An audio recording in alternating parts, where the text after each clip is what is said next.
it's about the God. I'd like to question you all. Have you ever seen God? Toastmaster Ankit, have you ever seen God? Yes. Toastmaster Sanjay? Yes.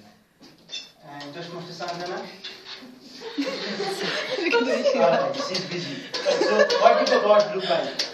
He was very handsome. He was tall, dark, and he had his shorts. That's awesome, that's awesome. Toastmaster Sanjay, what did he do for you?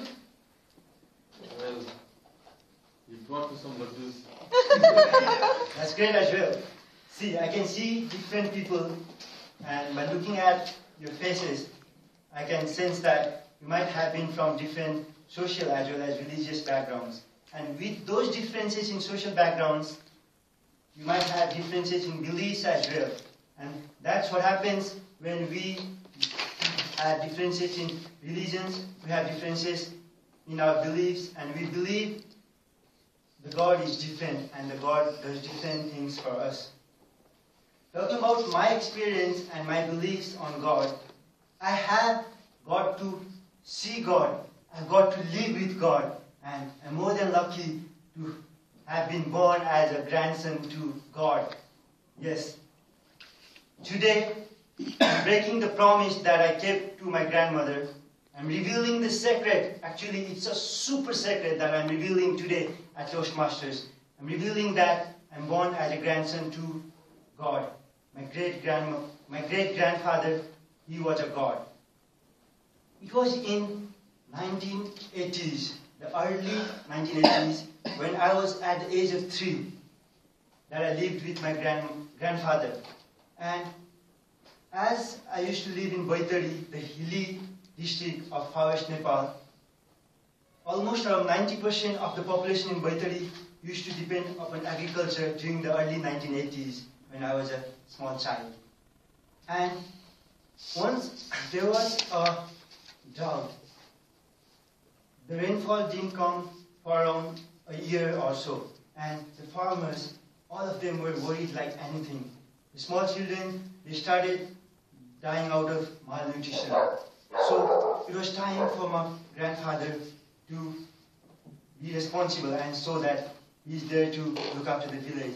So what he did was, he organized a big puja and called a lot of priests from all around the village and from the neighboring districts as well.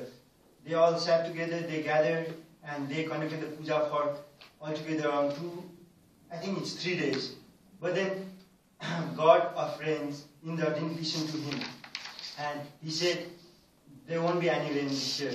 And with this refusal, what he thought was, I should take an initiative and I should do something on my own. So what grandfather went on for doing is, you might have heard about Mahakali River, right, Toastmaster Raju?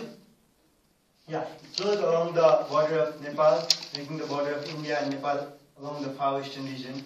And our village used to be on the hilltop, while Mahakali River used to be on the basins. So what he did was, he drove half of the river upwards. The river started flowing upwards, and the dry stream that used to flow from upwards to the down to the basins, the way of the dry stream, through the way of the dry stream, he started flowing the river upwards to the hilltop, and all of a sudden all the lands were irrigated, and that's how people started having or growing crops in Baitari.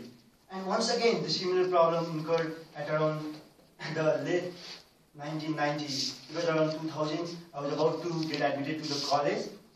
And what happened then was, a similar problem happened. Most of the people, most of the youth in the village, they used to go outside the country for making money or say for making livelihood. And there weren't any youth or the productive manpower in the village. And at that time as well, people started dying out of malnutrition. There wasn't any food to eat. And what my grandfather did was, he organized a puja and he called a lot of souls, the souls of the dead people. And most of were the young souls from the British Army and from the American Army and also from the Nepalese people who died in war. And few of the souls of his friends who died earlier to him. He invited them all and he asked them to work in the fields.